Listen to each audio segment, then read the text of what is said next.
everyone, and welcome to another engaging session at nestgen 24. I'm Natasha, product designer at Flightbase, and I'm delighted to welcome you to this session. I hope you're enjoying nestgen so far. Please let us know in the chat and do share your feedback at the nestgen wall of love. In this session, we're going to dive deep into how drones are popularly being used in the solar industry. The global push to expand and scale renewable energy capacity is on a rise, and solar power is undoubtedly leading the way. And as the industry expands, an increasing number of solar companies are adopting drones to enhance their operations and boost overall efficiency. So, to shed some more light on this, let's welcome Federica Wimbelli, Strategy and Business Development Lead at Above. Above is the solar industry's leading aerial solar inspection and data analytics company. Having backgrounds in both investments and entrepreneurial venture building, Federica brings a fresh perspective and strategic vision to the company. She makes sure Above becomes the sun's personal paparazzi, ensuring everything is shining bright and running efficiently. Just kidding. But before I let Federica take the stage, I'd like to share a few housekeeping rules. Please type in your questions in the Q&A tab of the session, and it will be answered at the end of the presentation. The session is getting recorded and will be published soon. There's an ongoing poll during the session, so please do participate. And last, we have an Above booth in the expo session, so please make sure you visit it during the networking and booth visit slots. And finally, if you find the session insightful, then please share it on LinkedIn by using the hashtag nestgen. So before we move on, I just want to thank DJI, our title sponsor, and Sunflower Labs, our gold sponsor. Thank you for supporting us in this mission. With that, over to you, Federica. Thank you so much, Natasha, for the kind introduction. Let me quickly share my screen. All right, so hi, everyone. Today, we're going to be talking about how to navigate the future of utility scale solar by using autonomous drones and data analytics. I'm Federica, I work at Above, and I work on developing new and innovative products for our clients. So before I dive into our work with autonomous drones, I wanted to give you a little bit of a background on who we are. So we are a software-first company that delivers solar plant data and analytics. And we do this by using drones to collect this data, and we apply AI to transform this data into actionable insights. We operate globally. We're headquartered in the UK, but we really have a global reach with a really capillary network. And we span from the US to Australia to South America and Europe, of course. We work with different types of solar players, so from independent power producers, utilities, EPC, operations and maintenance players, and asset owners. But what is our purpose? Well, at the heart, really, of Above's mission is innovation and pushing the boundaries of the status quo. We are involved in numerous projects that are really at the cutting edge of our field. And because we have this deep domain expertise on solar, it really allows us to be pioneers in finding innovative solutions through tech to solve current challenges of the industries. I'd like to show you a quick video of one of our clients that uses our software and services during the construction phase of an asset. It really explains how we leverage drones with the whole aim of driving the digitalization of the solar assets.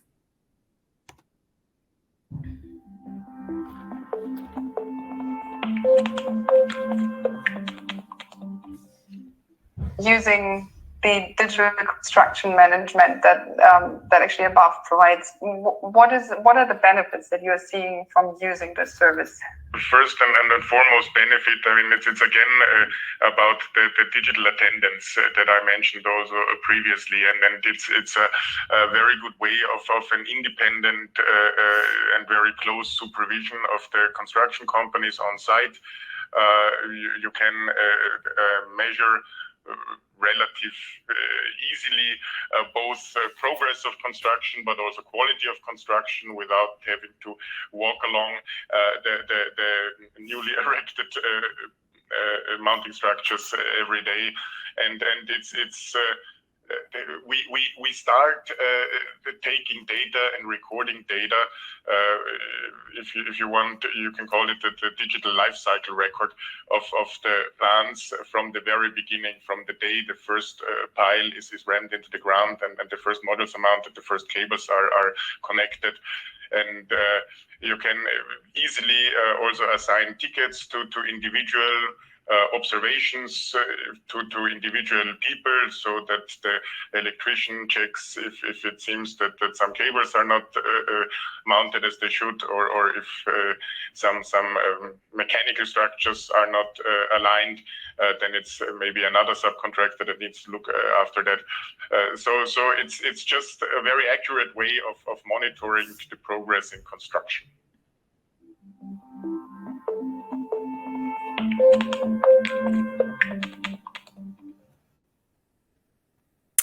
I'd like to start with a quick poll now. What do you think is the ratio of megawatts to human needed for a solar plant to operate efficiently? Or if you want, how many megawatts can a single person or engineer be responsible for? Guys, I've put the poll in the poll section so you can actually go and vote. Curious to hear your thoughts. This is a really important question that we need to answer and understand why is important. Oh, all right. The maximum votes go to B, 27. 27. The result, the real answer actually is only 3 megawatts. And why is this question so important? Because exactly this point is going to be one of the biggest challenges and bottlenecks that the industry will face as it scales. And the reason why is that the issue with solar is that it's an exponentially growing market, which is, however, fundamentally undersupplied. In fact, it has strong labor shortages, which are only forecasted to get worse as demand increases. Installed solar globally is expected to grow from the current 1.6 terawatts to 8.25 terawatts by 2030. And this is a 5-fold increase in the next 6 years. To put it very simply, we basically need to deploy 3 times more per year compared to what we did last year. And this is a huge growth. And what this implies, going back to people, is that if solar now employs around 4.9 million people, in 6 years, it will have to employ and find 20 million people.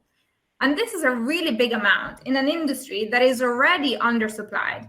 It really risks to be the biggest constraint and bottleneck for the industry. This means that we need to learn how to improve that ratio of megawatt per engineer if we want to succeed in this growth. We really need to learn how to do more with less.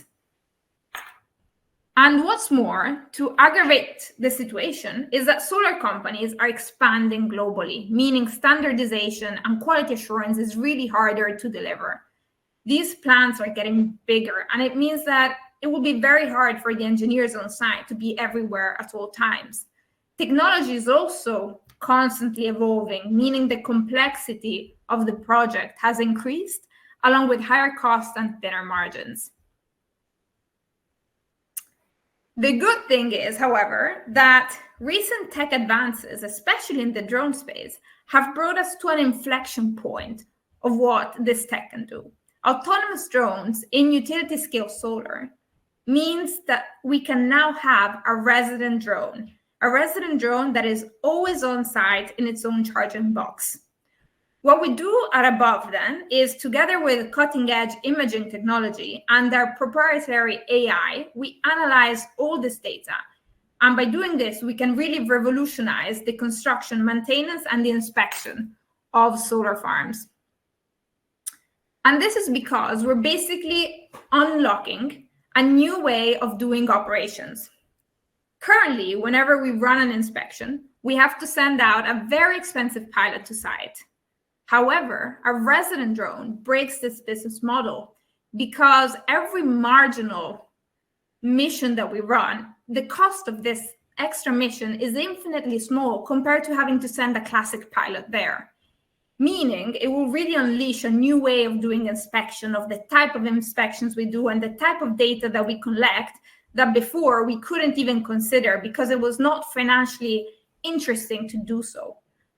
What this means is that, for example, we can start flying at really high frequency intervals, so we don't have the cost of that pilot. We can fly on a specific and recurring schedule times. We can also fly on triggered based or certain activities when certain activities and events are happening in the moment. Essentially, we will be able to do new type of inspections and data collections that were not possible before because of the costs. And what this does is it allows us to uncover all those unknown unknowns on a solar plant and have access to really novel data. Fundamentally, if we go back to our question and dilemma, which is how do we do more with less and how can we improve that 3 megawatt per one engineer ratio? Well, we really think that autonomous drones are a key element in doing that. So firstly, a resident drone will support engineers when on site to increase their productivity and reach. Just think about it. For example, an engineer is walking and looking at the back sheet of the modules, whilst the drone at the same time is looking at the front. Or it could also help the engineers do the homework beforehand. So collecting all the information needed and identifying the issues before they go to site, so that once they do go to site, they can be prepared with the equipment they need, ready at hand to fix it, and with the correct knowledge of what to do and where to go. What the resident drone allows is effectively, as we said, cheaper, frequent inspections. And this is because every marginal extra flight taken has a residual cost compared to having to dispatch a pilot. This means that we can really increase the frequency of monitoring of the asset. And this in the long term can really lead to a reduction of the energy you lost and the prevention of that happening because we can have high and quick response times to all the issues happening. And finally, because we can access now all this wealth of data, we can really start to tap into that big data and predictive analytics to really maximize the performance of an asset and increase the lifespan.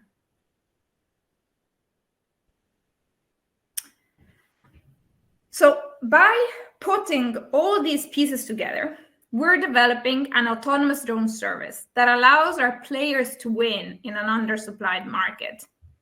And this service is fundamentally made up of 4 steps.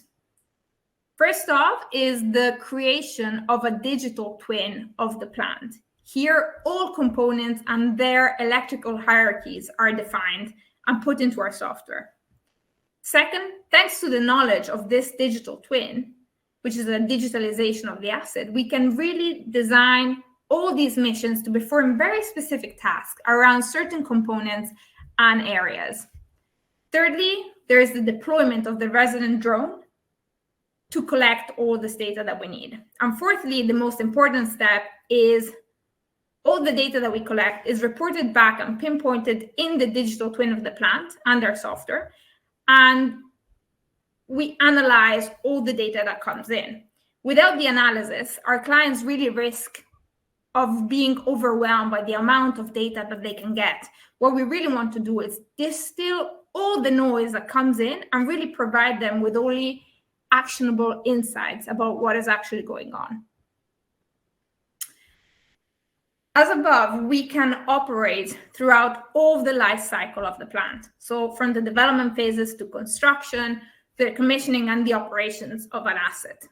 Of course, the earlier you get in, as Robin was saying in the video, and start collecting the data in the digital twin, the more complete data set you will have to manage the plant more efficiently. You have more data, you can probably sell it better, you can handle insurance claims, and so on. So what are some of the examples and activities that we think that the resident drone could do? What data can we analyze and what insights are we getting out of it? One application is definitely construction management. And this is about doing frequent inspections to monitor the progression of the works and monitor really the quality of what is being built. In construction management specifically, we track the progress of mechanical work, electrical, and infrastructure items. We can also help, for example, spot early on any area that might cause significant delays and major deviations from the initial design or CAD drawing of the plant that might interfere with the yield of the asset that you're building. Here, for example, you see a solar plant during its construction phase. On the left, there are the tree lines, the cable trenches, and the module tables, which are shown in a CAD layer, which is the colored lines. And these are superimposed over a visual orthomosaic of the site. On the right, instead, you have the same image taken a month later. And you will see, if you look closely, that all the modules tables have been constructed and are shown in the updated visual orthomosaic. Another product that we have is aerial thermographic inspections to really detect anomalies on solar PV modules. Examples of what we might see are on the bottom right. And we process that data with a machine-based learning algorithm that allows us to understand what issues there are and what really the root causes of those issues are. With an autonomous drone, what we can do is run thermography a lot more frequently. We can run missions on specific areas instead of doing it on the whole site. We can also do them based on SCADA systems, which are basically monitoring and control mechanisms that monitor the heartbeat, if you want, of the solar plant. And we can use those signals to trigger the drone and check out what is happening. The output of these thermographic inspection is an identification of the issues on the digital twin. In this example, for example, we have identified a hotspot caused by arboreal shading. Other possible autonomous missions and products that we're exploring are centered around allowing these really highly qualified and expensive engineers to focus their limited time on more high value added activities, whilst letting the drones do the time consuming and low valued ones. A good example of this is conducting a security fence sweep every morning. You really don't need an engineer to say whether a fence is still there working or not. Our objective is the one to report the inspection with the ratings on the conditions of the items that we're looking at.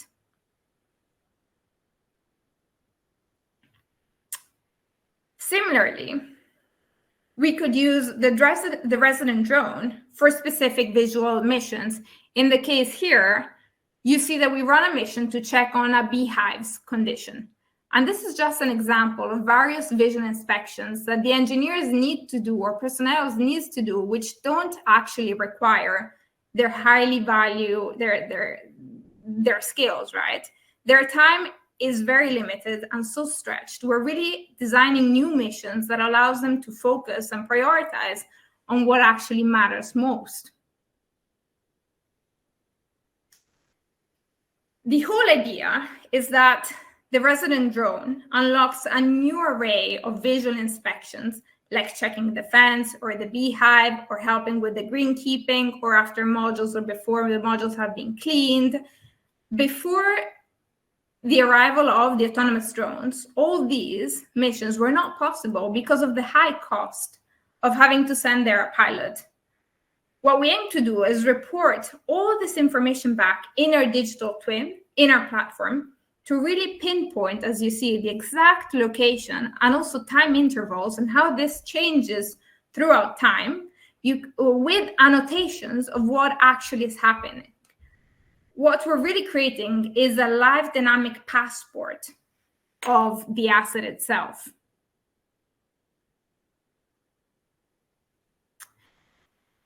To conclude, as we have seen, the issue with solar is that it's an exponentially growing market, which is, however, fundamentally undersupplied with strong labor shortages.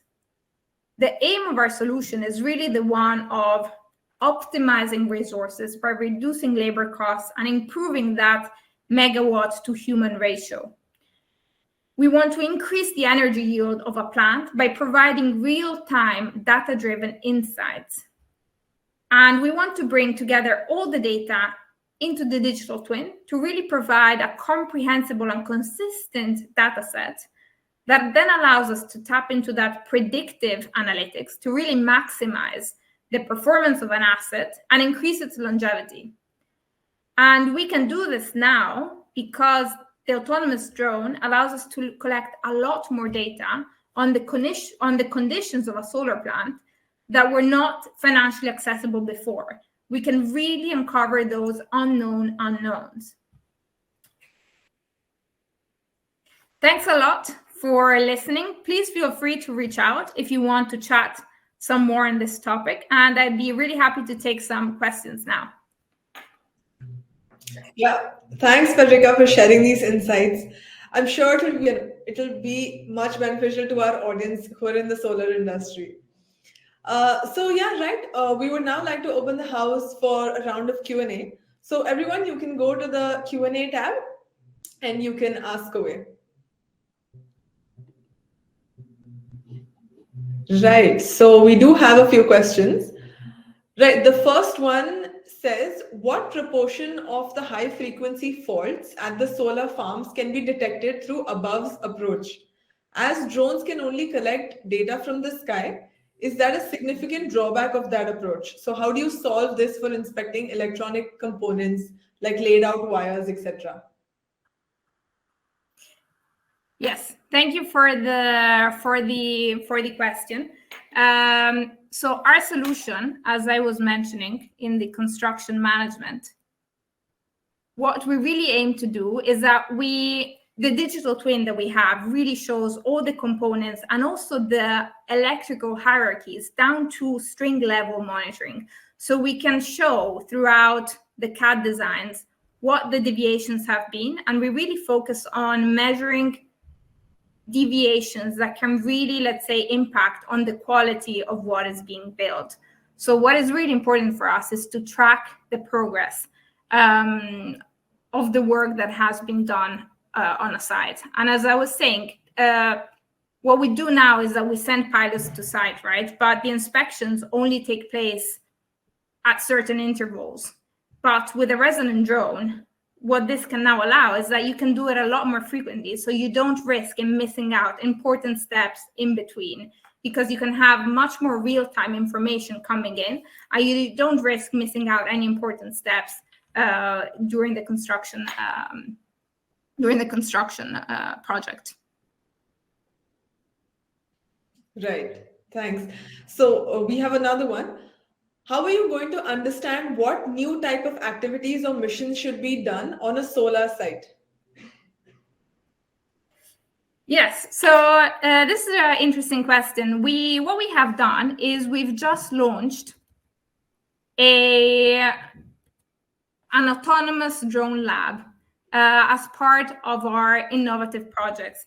And what this is that we've brought together, let's say, some of our key most important clients that really want to push the boundaries and that are facing these issues that we've just talked about labor shortages and so on. And what we're doing is we're running multiple workshops with them, both virtually, and we're also going to be deploying them on site and conducting experiments. And what we're doing is really understanding what are your key challenges when building a plant, when operating a plant, and how can we solve those issues through using autonomous drones and big data analytics? Because as I was saying before, a lot of this is all new.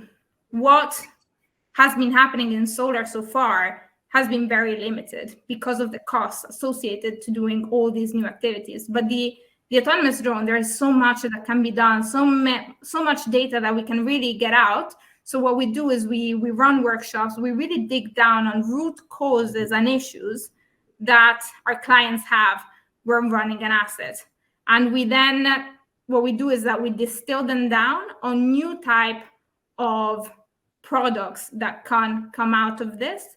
And once we have identified some key products, we're going to run beta trials on all of our client sites. And this is how we're approaching, let's say, building MVPs as quickly as possible, because as we said, we really want to be the pioneers and the first ones to really push the boundaries of what is happening. Great. So we have another one. We're seeing a surge in residential solar rooftop installations in the country. Will the offering also help in catering to their needs? Additionally, do the drones really clean the panels? Yeah, this is a good point. Definitely, residential solar is a very big market. Right now, what we're doing is focusing on utility scale solar, and this is because the technology that is out there and the hardware, the drone in the box, is quite big, and it is an expensive piece of hardware. So you really need to look at that payback period. The hardware is placed on the site, and because it stays there, maybe from the start of the site throughout its whole operational life, you can really see that the payback is going to happen. On residential, the hard thing is that you might have to move it. You don't know where to place it. There are certain like security considerations to take into place. So we're not, for now, applying this to residential solar solutions, and we're only focusing on utility scale, because it's one of the biggest constraints that these plants have. They're growing so quickly and being so big that the engineers themselves cannot physically be everywhere at the same time. Do drones really clean the panels? So our drones don't. I've seen solutions out there. There are some innovative startups that are trying to do that with water and cleaning the panels. Personally, we haven't looked into that. As I said, we are a software first company.